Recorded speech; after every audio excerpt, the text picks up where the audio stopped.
So what we're going to be doing now is we're going to be doing the second part of lesson 8, and we're going to be looking at graphs of sine and cosine functions, and we're going to be getting the equations. So what it says for lesson 6 is it says, write the equation of the graph in the form of y is equal to a sine of x. So they want it to be a sine graph. And then what they're telling me is there's only going to be a stretch that's happening and a phase shift. So it's telling me I only have to worry about these two parameters. Before I even start these questions, because these are the more challenging questions, I always like to orientate myself. What does a sine graph look like before any transformations? So just draw down a Cartesian plane. And let's quickly draw the graph of y is equal to the sine of x. So y is equal to the sine of x.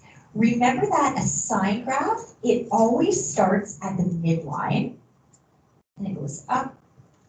Here's one complete period, or one sine wave. What happens is a sine graph goes to a height of 1, and then down here to -1. And then normally I write one period's 360 degrees, but I'm going to write, because we're in radians, 2 pi, and this intersect would be pi radians. Okay, so what you want to do on this graph is you first want to get the midline in. So if you're able to get your midline, if you have your rulers, take out your rulers. This graph is going from 4 to -4. So the midline, or the d value, would be what? 0, right? The midline would be 0. So what I'm going to do is I'm going to take this dotted line, and I'm just going to put my midline in. Because this midline on a sine graph is going to help me count the phase shift, which I'll show you. So we need the midline. Before we start anything, you're going to get your midline in. And then before we start anything, let's figure out what one box is worth. So we need to figure out what one box is worth. You could decide to count to pi over 2, or you could count to pi. I'm going to count to pi, because I'm just going to take pi divided by the number of boxes to figure out what my scale is. So from 0, counting to pi, you would say that's 1, 2, 3, 4, 5, 6 boxes. So one box is worth pi over 6. Okay? And then if you needed to verify, 1 pi over 6, 2 pi over 6, 3 pi over 6. 3 pi over 6 is the same thing as pi over 2. 4 pi over 6, 5 pi over 6, 6 pi over 6. So the scale is working. Okay, it tells us that there's an A value and that there is a C value. Always start with your amplitude if we can. We could easily see the amplitude of this graph. The height of this graph is 4. So the A value, which is the amplitude, is 4.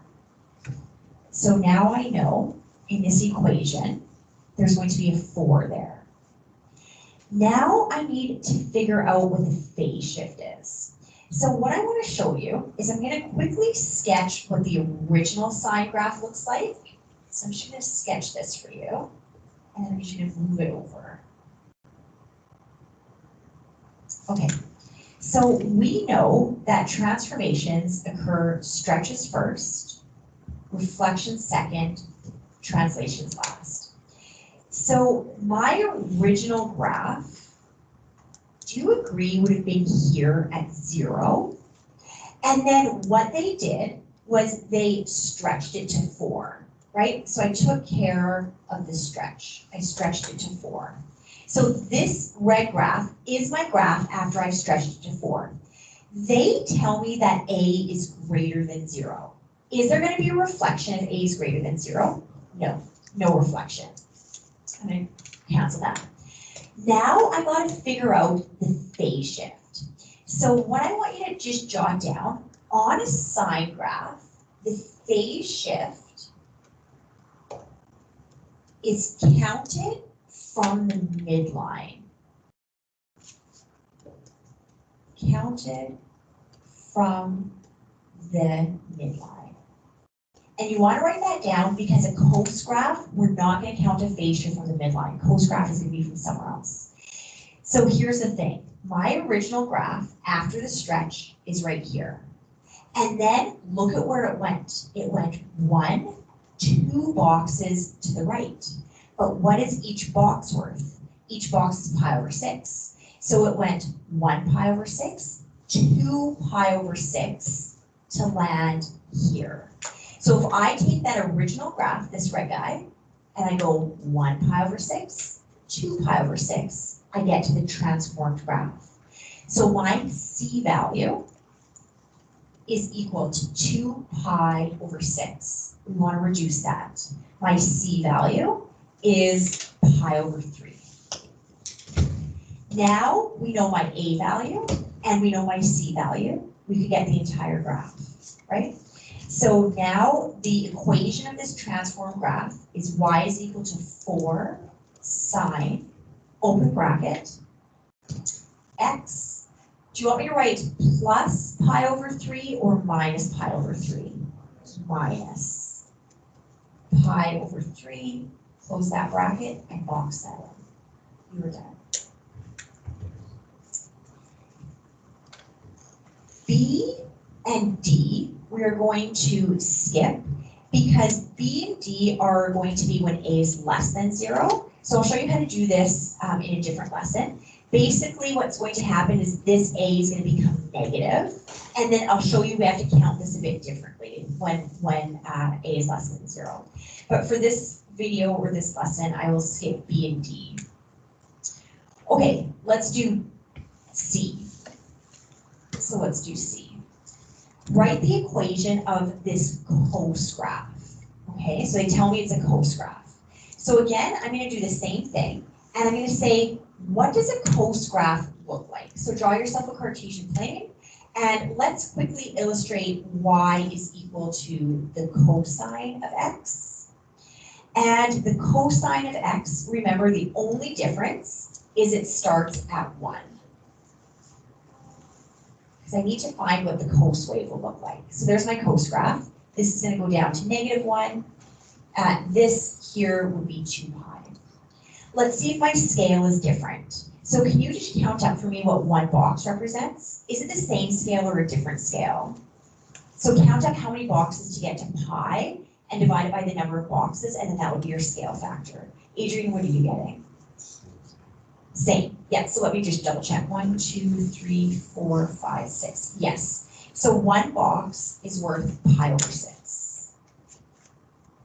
Put your midline in, because the midline we need for the amplitude. So I need you to get your midlines in. And I'm just going to take the midline from up here and drag it down. Cindy, what are you getting for the midline for this one? From 4 to -4, what would our midline be? 0, yeah. And we know it's going to be 0 because they said there's no vertical displacement, right? So if they put a plus d up here, that's going to be the vertical displacement, but there is none. So that's my midline. The reason why I want the midline is because now I can see the amplitude. So from here to here, that's 4. So my A value for this one as well is 4. So we're half done. Now we just have to figure out the phase shift. Before I do the phase shift, I'm going to do the exact same thing that I did on the previous one. I'm going to sketch the cos graph before it was moved. So that would be your cos graph. And I'm going to move this to 1. On my y-axis, I want this guy to be here. That was the original cos graph, right? So if I do stretches, reflections, translations, this red graph here is the original cos graph after it underwent a stretch, a vertical stretch of 4. So my stretch is taken care of. They tell me that my A value is greater than 0, so there's no reflection. Now I've got to figure out how many boxes it's going to take to move from here to over here. Where we count on a cos graph, when we are doing the phase shift, so phase shift on a cos graph,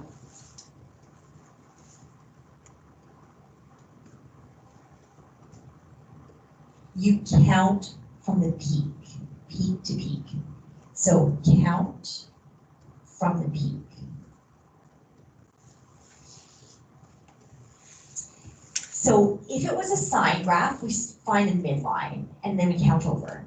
This is a cos graph. So here's the peak right here. You always start at where it starts originally, which would be on the y-intercept, on the y-axis, sorry. And then how many boxes are you counting to get to that peak? That's your phase shift. So each box is worth pi over 6. This would be 1 pi over 6, 2 pi over 6, 3 pi over 6, 4 pi over 6, 5 pi over 6. So my C value, this guy went 1 pi over 6, 2, 3, 4, 5 pi over 6. That is my C value. So C is equal to 5 pi over 6. And now we could fill in our equation. Our equation would be y is equal to 4 cosine, open bracket, x minus. If I'm going to the right, I gotta go x minus 5 pi over 6. Okay, flip your page, and let's do class example 7, which is gonna be super involved. Okay, so now, you guys, this one here, the previous example just had a, what were the two parameters? It had a C parameter and it had an A parameter. This guy is going to have an A, a B, a C, and a D. It's going to have everything. So I'm going to show you how to do that. How we do that is, before we start, let's figure out what one box is worth. So I always like figuring out what my scale factor is. So count up, how do we get to pi? So what would that be?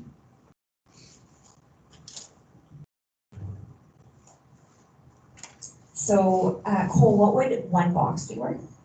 I think pi over 3. Yes, because you'd say 1, 2, 3. So one box would be worth pi over 3. Okay, once I have my boxes, between these parameters here, you always want to find the midline. Because if you could find the midline, you could then find the amplitude. So what I will always find first is the midline, which is the vertical displacement. Now, I'm not going to guess. Let's use the formula for midline. So the formula for midline is D is equal to, it's max plus min divided by 2. That's your midline. That's the one formula I would remember. Because if you know your midline, you don't have to use your formula for amplitude, we can just count. So max plus min divided by 2, let's figure out what it is. My max is 1 plus, my min is -5, and we're going to divide that number by 2. 1 plus -5 is -4 divided by 2. -4 divided by 2 is -2. That's my D value. My D value is -2. So what that means, whatever your D value is, you grab a ruler and a red pen if you have, like I always like doing it in a different color. At -2, you put on your midline. So my vertical displacement, the D value is -2. From here, if you needed to, you could use your formula for the A value, or you could just count. From the midline to the peak, I'm going up 1, 2, 3. My amplitude is 3. So A is equal to 3. I just found 2 parameters. Okay, so 2 of them I found. Now we need to find the period. So sorry, let's write number 2, what I do second. So I always, midline is first, amplitude is second. Then from here, I'm going to find my period next. And it's easiest to go from peak to peak. So you guys, the period of this graph, how many boxes would you count to go from there to there? Now, you could do it in one of 2 ways. Each box is worth pi over 3. So watch, 1 pi over 3, 2 pi over 3, 3, 4, 5, 6, 7, 8 pi over 3, 9 pi over 3, 10, 11, 12 pi over 3. So this is my period. So I'll show you two different ways to get your period. That's your period. The period is, I said 12 pi divided by 3. And 12 pi divided by 3 is 4 pi. Okay. The other way you could have gotten period is you could have said, okay, how many boxes am I counting to get from here to here? So that would be 1, 2, 3, 4, 5, 6, 7, 8, 9, 10, 11, 12. If each box is pi over 3, pi over 3 times 12 is 12 pi over 3, whichever one you want, right? You either go 1 pi over 3, 2 pi over 3, 3 pi over 3, 4 pi over 3, 5 to get to 12 pi over 3, or you just the number of boxes times what each box is, whatever you feel like. Once you have your period, what letter or parameter could we find out? The b value. So the b value, once you got your period, you figure out your b value. The formula for the b value is 2 pi divided by period. So 2 pi divided by the period. That's going to be 2 pi divided by the period, which is 4 pi. Pi over pi will cancel. 2 over 4 is 1/2. So my b value is 1/2. I've got A, B, D. I always do C last. Okay, the original sine wave starts, remember, just to quickly sketch it, it always starts at the midline. So my midline is down here. So if I said, where's the original sine wave? That would be,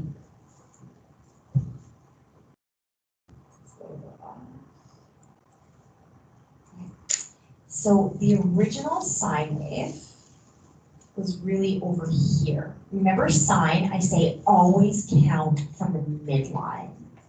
So from the midline, that was the original sine, and then it moved here, right? So from here, the graph moved over here. We always count from the midline to get your C value. What is each box worth? It only moved one box. What did we say one box is worth? Pi over 3. So what is my C value? Is it pi over 3 or negative pi over 3? Pi over 3. Negative pi over 3. It went to the left. The left means your C value is negative. So, sorry, that's my C value. The horizontal phase shift, though, would be pi over 3 radians in what direction? Left. Yes. Now that I have all of this, I could do my formula, A, B, C, D. So the formula would be y is equal to A is 3. They say this is a sine graph. Open your bracket, the b value is 1/2. Open another bracket, put your c value in. If I want my c value to be negative, it is going to be x plus pi over 3. Close both brackets, and your d value goes last, which is -2. That is the equation of that sine graph with 4 transformations that have happened. We are not going to do b, so b is less than 0, right? So this 3 will become a -3, and this will change.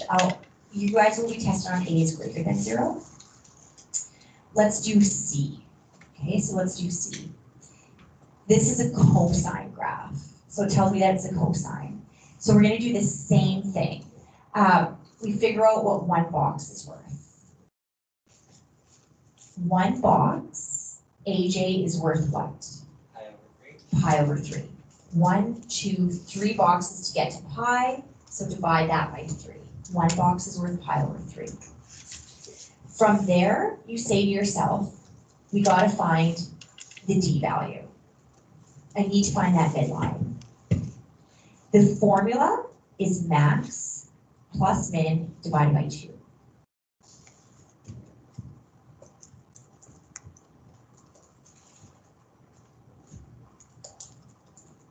One plus -5 divided by 2.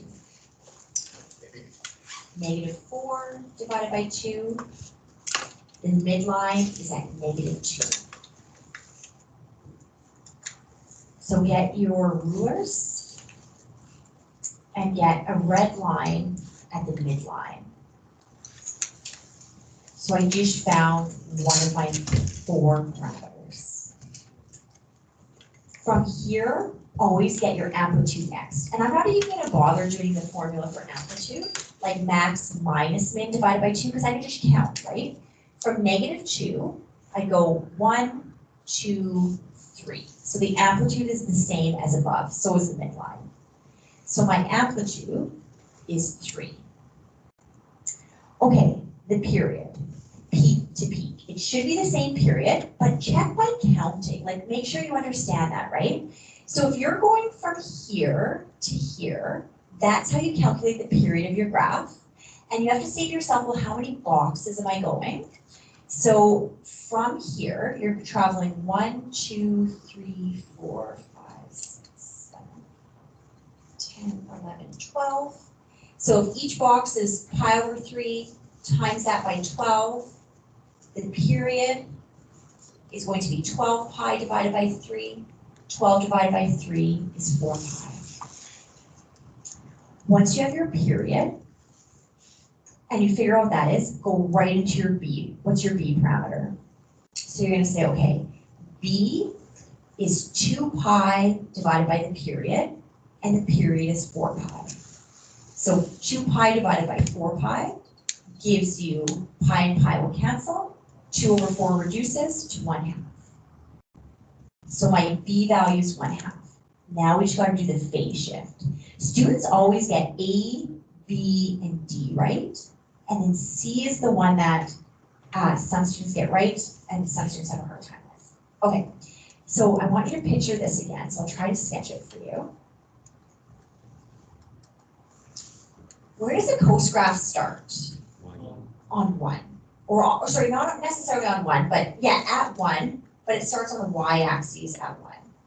So the coast graph would be this guy over here. When you're counting the sine graph, you count from the midline. Where do we count on a coast graph?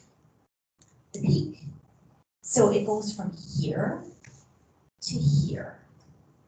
So from here to there. That's your phase shift. You always count for a coast graph, you guys. You just picture this point on the y-axis. Move that point to the y-axis, and then it moved there. That's my C value, okay? So the C value is, each box is worth pi over 3. So 1 pi over 3, 2 pi over 3. That's the C value. 1 pi over 3, 2 pi over 3. Okay, so C is equal to 2 pi over 3. I want to show you something, you guys, for the phase shift, and then we'll write our formula because now we know our formula. You always count the minimum phase shift you're going to see. So some students will say to me, Mrs. King, why didn't you count this? Why can't I go to the left? 1 pi over 3, 2, 3, 4, because eventually it does get there, right? You always want to move your graph the minimum.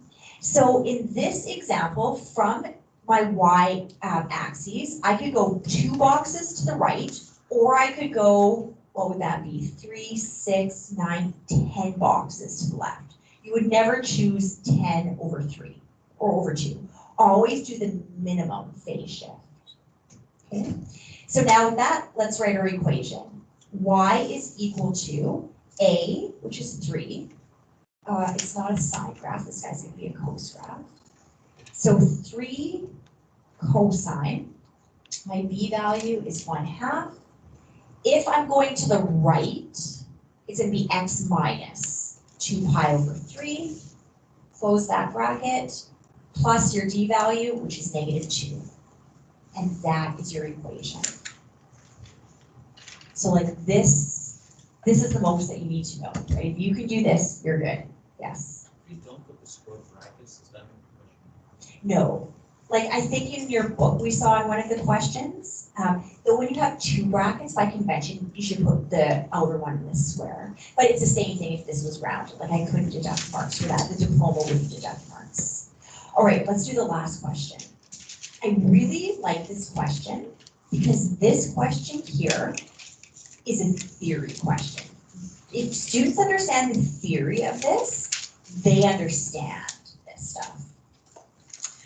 Okay, changing which parameters A, B, C, or D affect the domain. So let's just quickly, the domain, you guys, so remember that, let's just write up top here, y is equal to the sine of x. Do you guys remember what the domain of a sine graph is?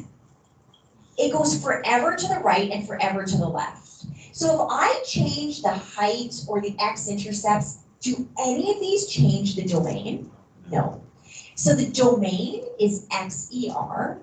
That means that no parameters, or no parameters affect the domain. It doesn't matter what the height of this graph is. It doesn't matter what the x-intercepts, if I change the period. This guy goes forever in both directions. The range. Okay, let's see if we can think of what would affect the range.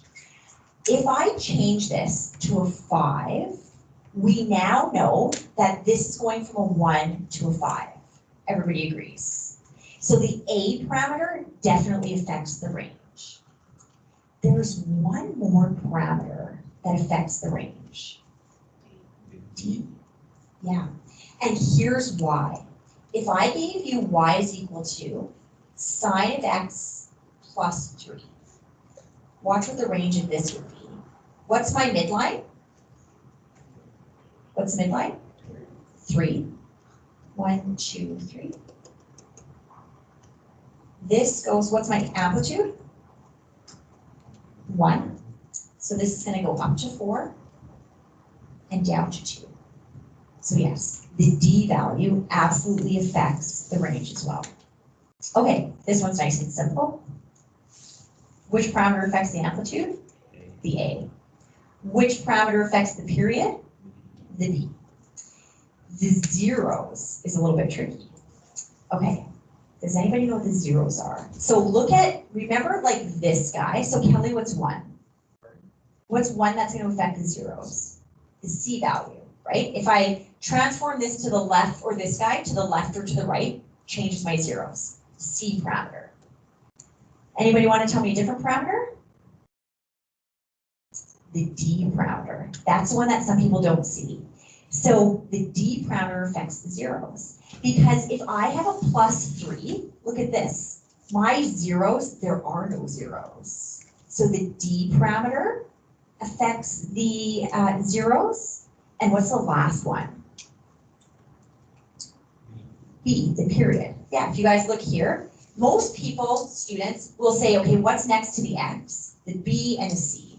So most people will say B and C affect the zeros, and they'll forget that, oh, if I move up, my zeros change, right? So it's those guys. Okay, this is the one that I want you to star, because you're going to get a theory question like this on your test. Okay, state the maximum and minimum values of a function in terms of A, B, C, and D. So here's what I want you guys to draw. I want you to quickly draw a graph with a midline of 3, a sine graph with a midline of 3, and an amplitude of 2. Okay, so it's really hard to get this answer unless you're able to draw something, like make up values. So quickly draw a sketch. Let's do a midline of 3. So count up to 3, 1, 2, 3, and get a midline of 3. what is the maximum of this graph going to be? 5. Okay, so this graph is going to go up to 5. What's the min going to be? 1. So that was my midline. My amplitude is 2, so 3 plus 2 is 5. 3 minus 2 is 1. So if they say, how could you state the maximum? We know that the maximum is 5, right? How could you write that in terms of just using the letters D and A? What would you say? The maximum is what? D plus A. Yeah. The maximum is D plus A. And then what I'm going to do is I'm just going to actually write the absolute value of A, just in case A is negative, right? But that's how you get the maximum. And to double check that, the D value, so let's see if that holds true. The D value we said was 3, plus the absolute value of A is 2, the max is 5. Okay, how would you guys get the minimum? That's right. The minimum is D minus the absolute value of A.